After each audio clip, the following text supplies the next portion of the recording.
que saquemos el tiempo para poder hacer la revisión en detalle de estos diferentes factores y características para efectivamente determinar si yo voy a publicar en acceso abierto, entonces determinar que esa revista sí cumple con todos los criterios de una revista de calidad. La tecnología, por supuesto, y las diferentes herramientas ayudan a que cada vez sea más fácil las, por ejemplo, actitudes o esas modalidades que les contaba hace un momento, el hecho de enviar correo spam a miles de autores potenciales, el tema de la recepción Tangos, el fácil abogado, de los Fernando, pagos a mi través abogado que está en simplemente de Lima. la tarjeta de crédito. Entonces, bueno, Me manda aquí la reclamo. tecnología, digamos, como que Mira, se le tengo da un razón. mal uso para contribuir a estas malas prácticas. La inexperiencia, muchas de las personas Al que margen justamente de eso, o caen sea, yo te digo, ¿cómo, en estas malas prácticas o que son más bien, digamos, como que cómo hay abordados por mecanismos estas malas mediante el cual prácticas, tú puedes hacer de que generalmente son las investigadores cosas con una cambien? poca trayectoria en el proceso Un de correo publicación, simple y entonces no lo desde ahí miran ni me también lo hay leen. un proceso Pero que un reclamo favorece tiene otra figura, justamente tiene la respaldo explotación por del norma. acceso abierto. Entonces ese modelo de ¿Entiendes? pago por publicación utilizado indebidamente. Son, Justo por eso empecé con todo el tema de acceso abierto, porque no, de son, ahí es que son cositas empieza que saben los a abogados, ¿no? potenciarse todo este tema de revistas En predadoras su y de campo también, pues. prácticas perversas. Entonces, características de esas revistas depredadoras.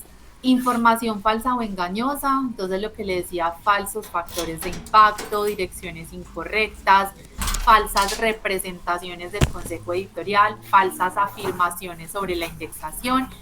Es que la revista indicó en su sitio web que estaba indexada en Scopus y que también entonces era cuartil 2 en Chimago, y además entonces en WOS también, y en otras, no sé, por ejemplo en Dialnet, y yo voy a revisar y eso no es cierto. Entonces ahí, con una revisión incluso a conciencia que se haga, podemos detectar muy fácilmente esta información engañosa. Lo más crítico, distorsión de las mejores prácticas editoriales y de publicación, esa falta de transparencia, no hay una transparencia o no hay información o muy poca información sobre la forma, por ejemplo, en que las editoriales adoptan esas decisiones y cómo son los procesos para evitar malas prácticas editoriales, para evitar conflicto de interés, para evitar algún incumplimiento desde las normativas y desde la ética que ha definido la revista. Se aplican los pagos y se organiza el examen, incluso por homólogos, no hay información de contacto, no hay detalles sobre los gastos de procesamiento de los artículos, sobre cómo es el proceso. Los editoriales y los miembros de sus consejos editoriales no suelen ser verificables, entonces ponen la foto, ponen un nombre, pero cómo nosotros verificamos efectivamente que esas personas sí existan, no hay transparencia, no hay información desde la revista. Esto es una característica muy recurrente. Solicitud agresiva e indiscriminada, entonces esos correos electrónicos repetidos con un tono excesivamente halagador, esto ya es una clara señal de advertencia, porque claro, nos están ahí dando como en el ego, inflando el ego, pues para atraernos y que logremos entonces caer en estas malas prácticas. Acá. ¿Cuál es el impacto entonces de tomar decisiones correctas? Entonces acá viene justo esa invitación a que desde los diferentes procesos que ustedes tienen establecidos se tomen el tiempo para poder establecer un paso a paso riguroso en la revisión de esos criterios de evaluación de las revistas antes de hacer el sometimiento de esos manuscritos. Entonces, si nosotros hacemos una elección correcta de la revista en la que vamos a publicar, vamos a aumentar justamente ese número de lectores, a aumentar las citas, a influir en la evaluación de desempeño, tanto nuestro como de las instituciones a las que pertenecemos. Y por otro lado, esas malas elecciones de malas revistas van a dar como resultado pues un costo monetario para la institución, el costo de la reputación y la empleabilidad. Entonces, si por ejemplo se publica en una revista depredadora o con estas malas prácticas, pues ahí es donde también esa reputación del investigador, también la reputación de la institución empieza ahí a ponerse en tela de juicio.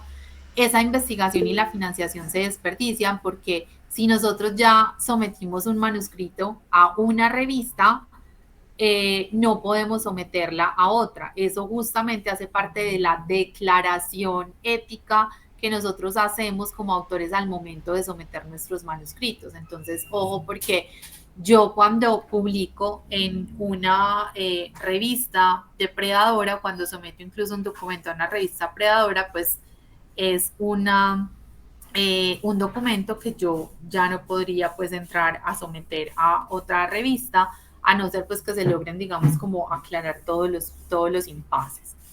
Incluso se puede eliminar esa información de los indexadores. Ahorita acá voy a profundizar un poco más desde el análisis de Scopus y esto, por supuesto, compromete el sistema científico. Entonces, algunos ejemplos de cómo se ven esas revistas depredadoras. Acá les traigo un ejemplo de spamming.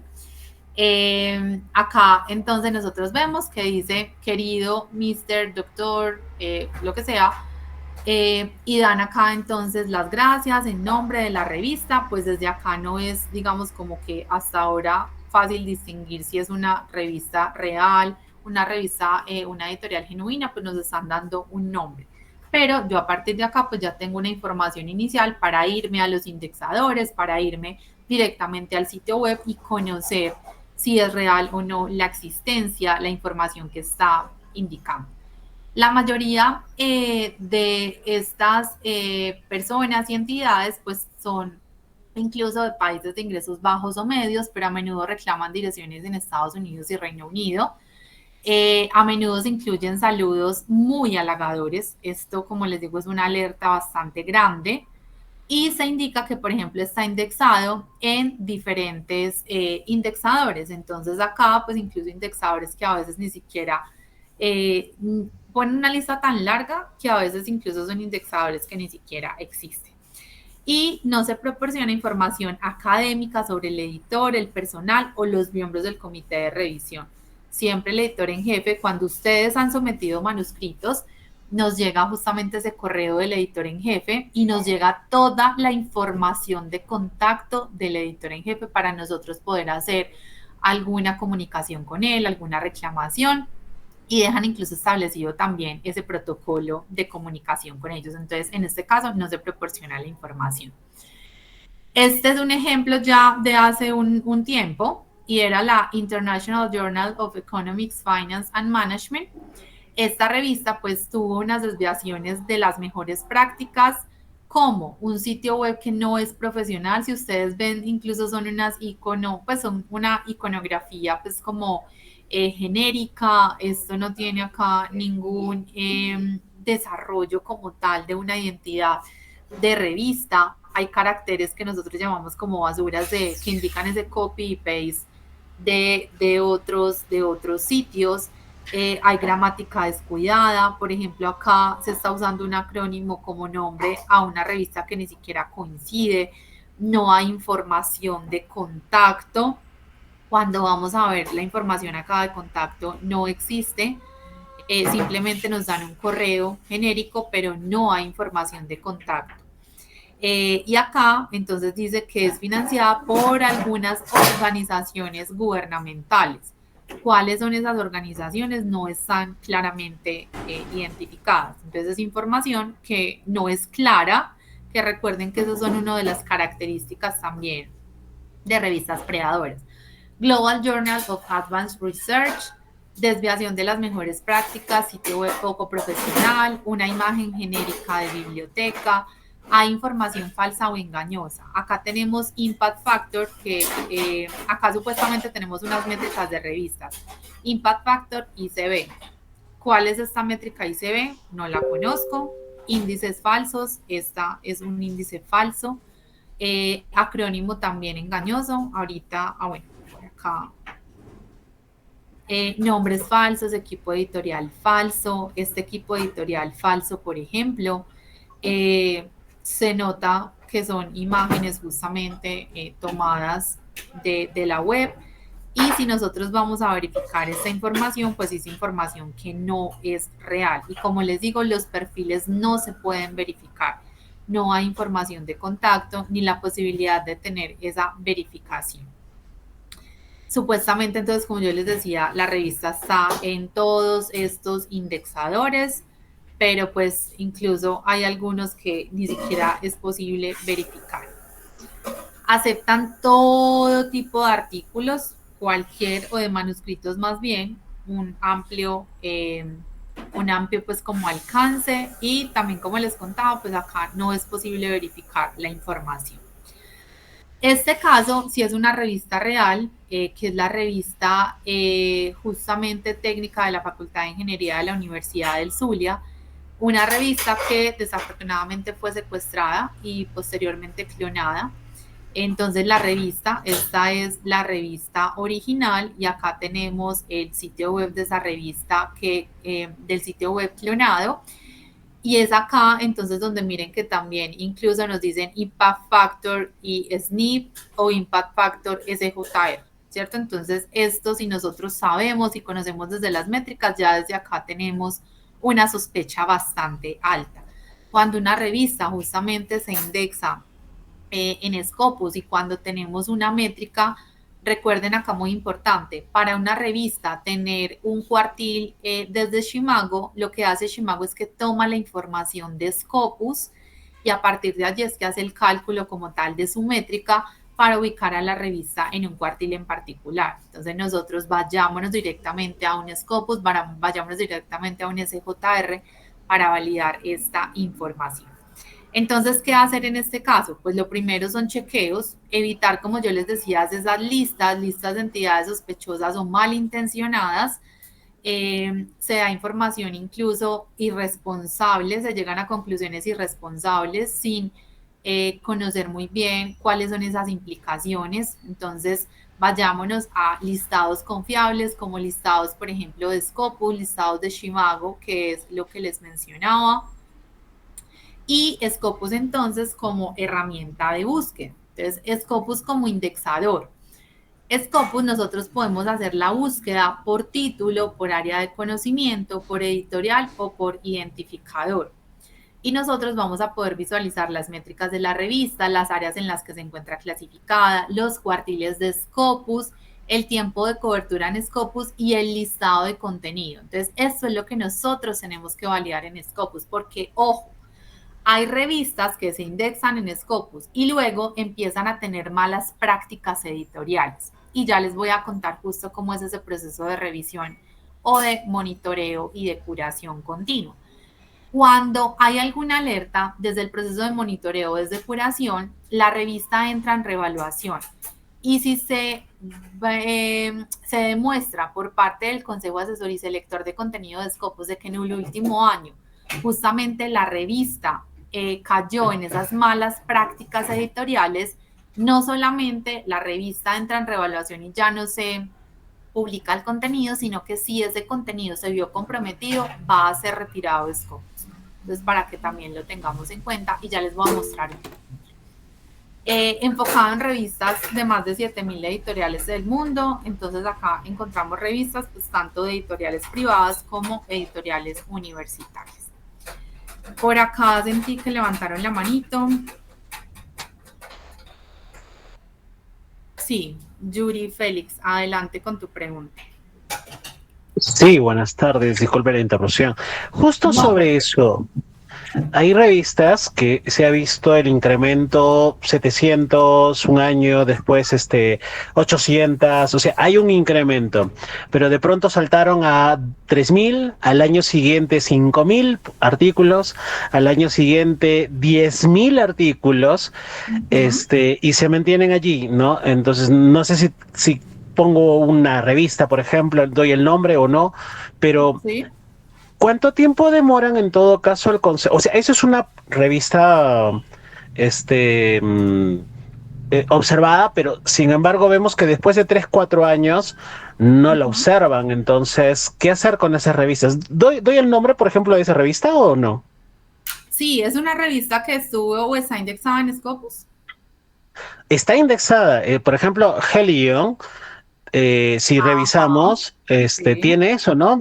Subió a 10.000, pero no la retiran. Entonces mi pregunta es, ¿esa revista, o sea, es confiable? ¿No es confiable? Eso. Espera que no me está cogiendo.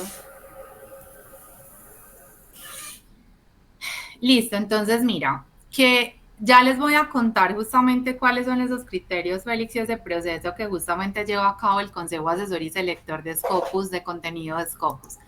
Entonces esta, por ejemplo, es una revista que estuvo indexada, mira que por ejemplo para el 2025 es una revista que ya no está indexada en Scopus.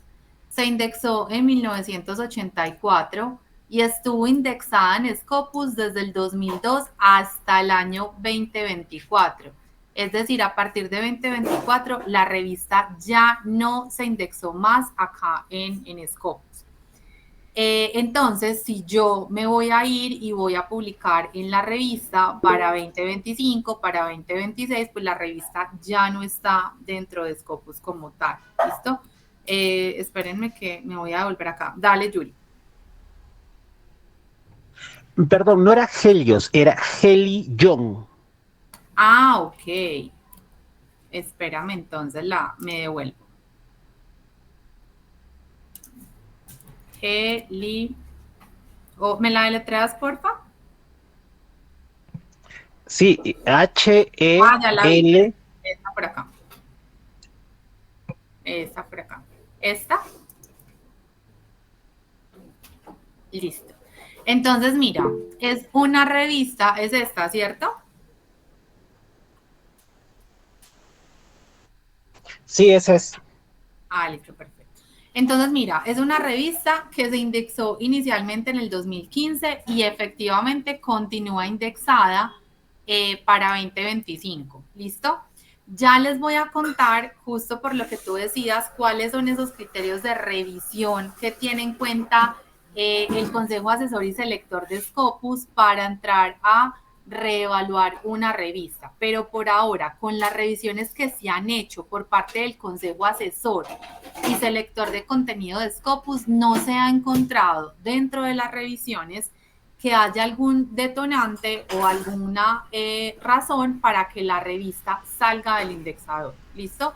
Entonces, ya si queremos que el Consejo Asesor y Selector, por ejemplo, de contenido de Scopus nos dé más información, ustedes perfectamente pueden escribir y solicitar todo ese tipo de aclaraciones. Entonces, por ejemplo, Yuri, nosotros estamos viendo esto, ¿listo? Pero ya les voy a contar que dentro del proceso que se tiene de revisión de los criterios acá de Scopus, espérame que es que este es el que les quiero mostrar, hay una parte donde se hace toda, o una parte no, donde se hace una revisión continua de la calidad de la revista.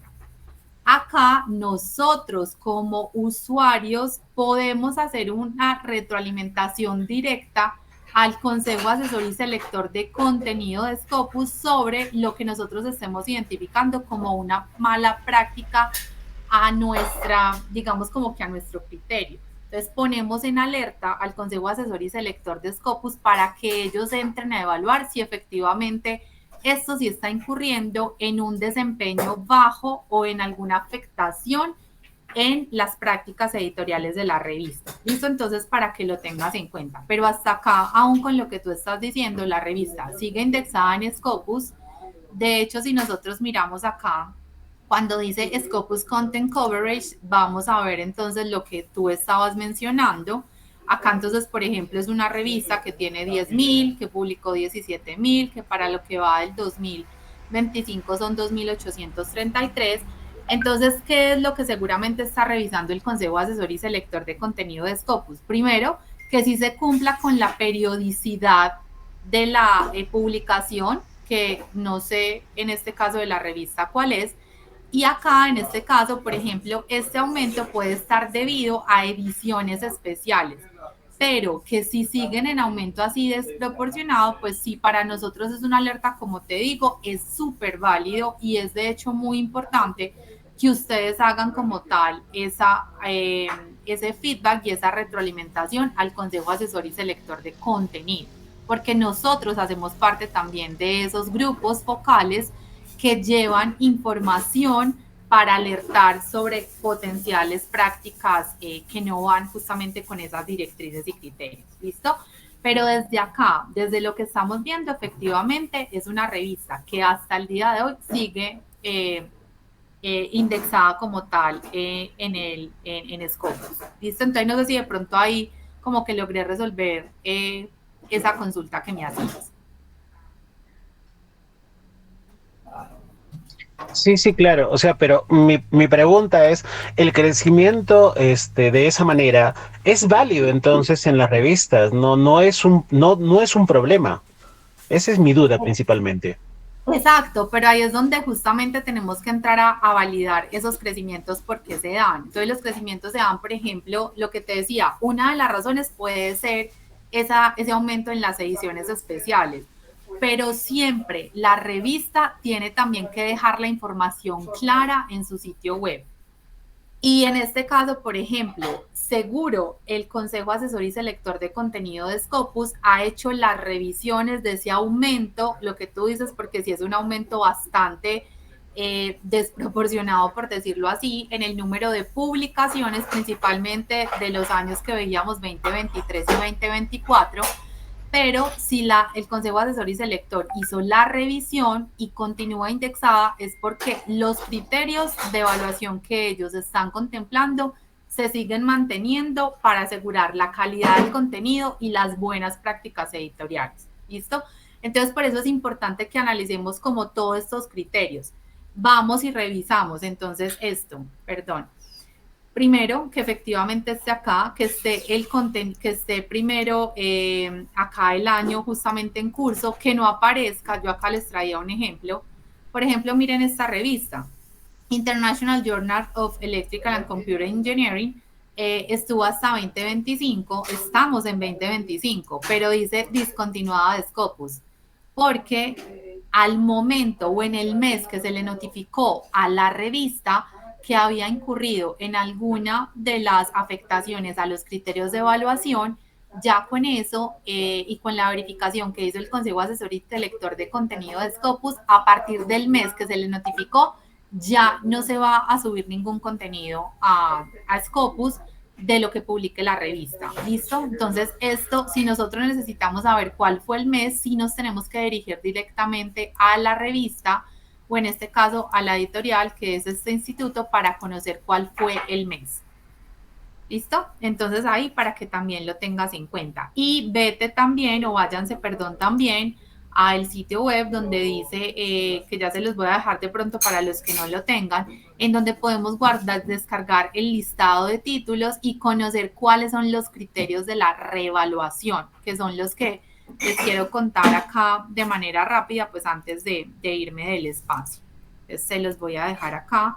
Y ahora sí, Yuri, entonces me cuentas si logré entonces responder a la pregunta. Sí, claro, muchas gracias. Listo, con mucho gusto. Bueno, entonces,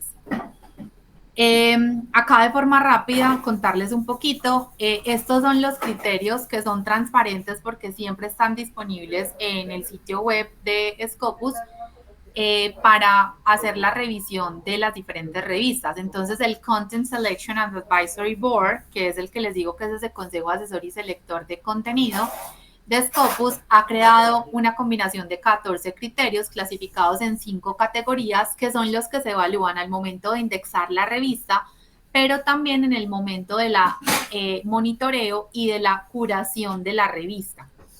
Estos son los criterios, se los dejo por acá, son políticas, por ejemplo, de la revista que se tienen en cuenta, la calidad del contenido, los estándares como tal de la revista, la regularidad, entonces acá el cumplimiento en el calendario de publicación sin retrasos, la disponibilidad en línea de todo el contenido, lo que les decía de la transparencia del contenido, estos son los criterios.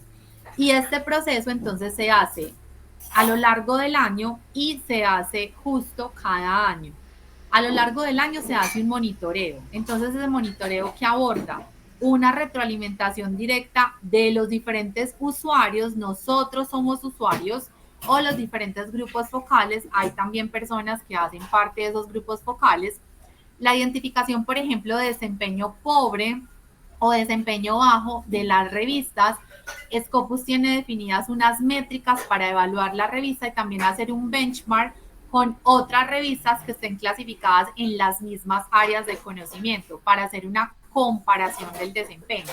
Y además tiene una metodología una metodología que se llama radar y que con el análisis del desempeño de la revista y de otras revistas, pues entonces predice ese comportamiento. Y si ese comportamiento está fuera de lo proyectado, también es un punto de alerta para que vaya entonces a reevaluación por parte del Consejo Asesor. Y ya de manera anual, pues se hace la curación para una reevaluación en profundidad por parte de ese Consejo Asesor y Selector. Entonces, lo que les acabo de contar son los criterios que nosotros encontramos cuando, acá me voy a ir, vamos a este sitio web, descargamos el listado de títulos y conocemos la razón de la reevaluación, porque acá se conoce la razón. ¿Cuáles son las razones? Por normas, por afectación, por ejemplo, en las normas editoriales.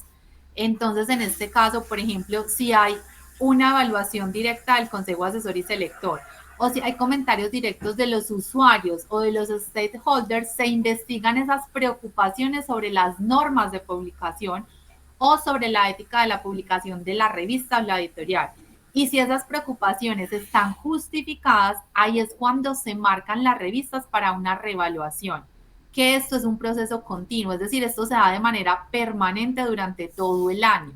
Y esas revistas marcadas por problema de publicación se van a poner en espera durante ese proceso de revisión.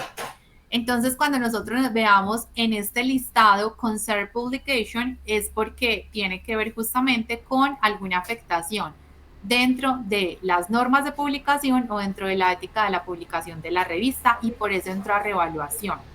Lo que les mencionaba de métricas y los indicadores de comparación. Entonces, se analizan esas métricas, se analizan los indicadores y si tiene un impacto, por ejemplo, de las citas también se tienen en cuenta, las autocitas, el uso de los documentos incluso en Scopus, son los que se van a utilizar para identificar esas revistas que tienen un comportamiento inferior al de las revistas homólogas. Entonces, cuando ustedes vean metrics, en la columnita de reevaluation es relacionado justo con esto, y esto se hace una vez al año. Estas son las que tienen un bajo rendimiento. Entonces, ojo, porque miren que no todo esto que yo les estoy diciendo acá sea relacionado con revistas depredadoras. No necesariamente es una revista depredadora, sino que es una revista que es de baja calidad, que es diferente. Ya les conté cómo actúa una revista depredadora, pero también hay diferentes criterios que llevan a establecer que una revista tiene una baja calidad, un bajo rendimiento, pero no es una revista depredadora.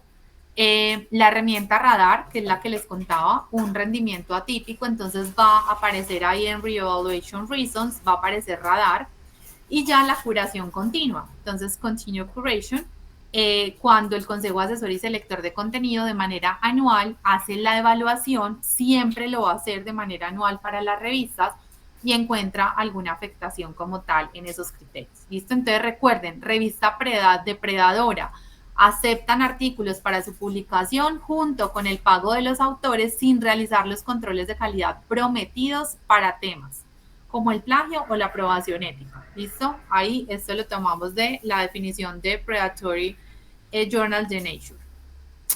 Y eso era justo lo que queríamos entonces compartirles en este espacio.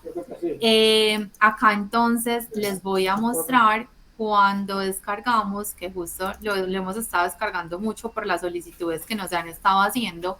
Este es el listado que descargamos de allí del sitio web de Scopus, de Content, acá, de Content Coverage.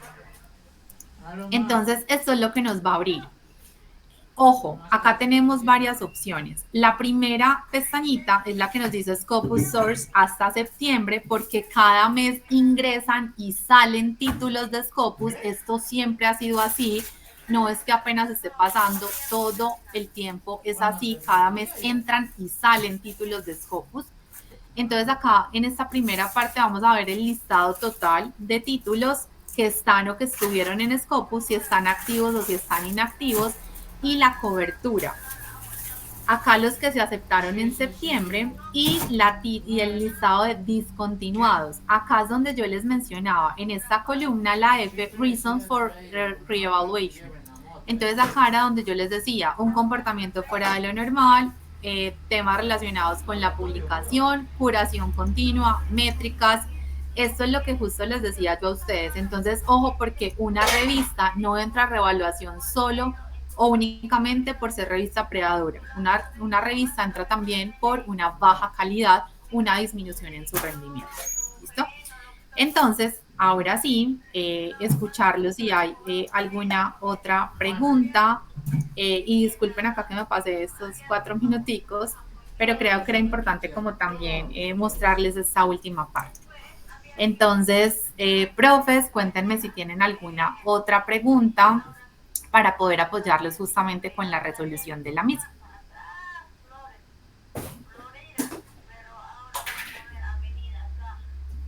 Magister Andrea, mientras van formulando las consultas, preguntas, queremos hacerles presente que pueden registrar su asistencia y está en el chat de este Google Meet. Así que por favor registren su asistencia para también hacerles llegar la grabación de este webinar. Gracias.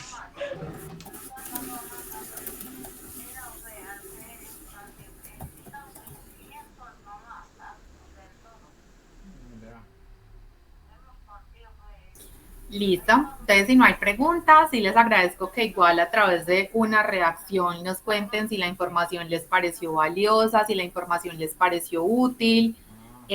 Para nosotros también saber que efectivamente se cumplió pues como con el objetivo que teníamos del espacio, que era contarles a ustedes esta información. Entonces, muchas gracias a las personas que están allí reaccionando. Contándonos entonces a través de esa manito arriba, como yo lo interpreto, que la información entonces fue útil para ustedes. Y por supuesto también agradecerles por el espacio, por conectarse y quedarse incluso estos 6 minutitos de más.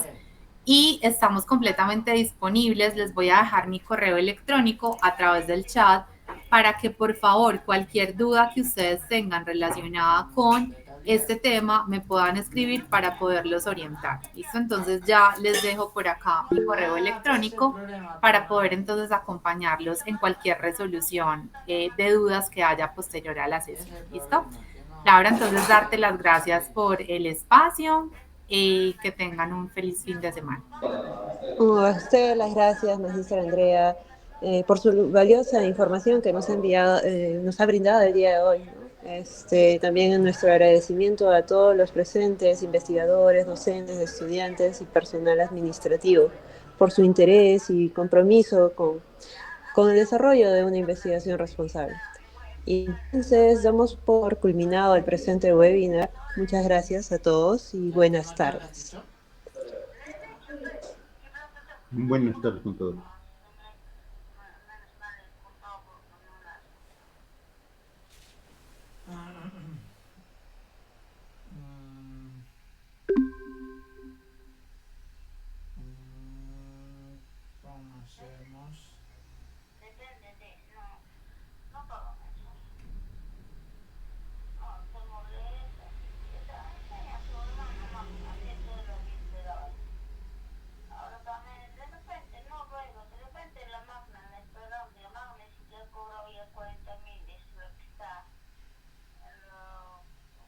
Estaba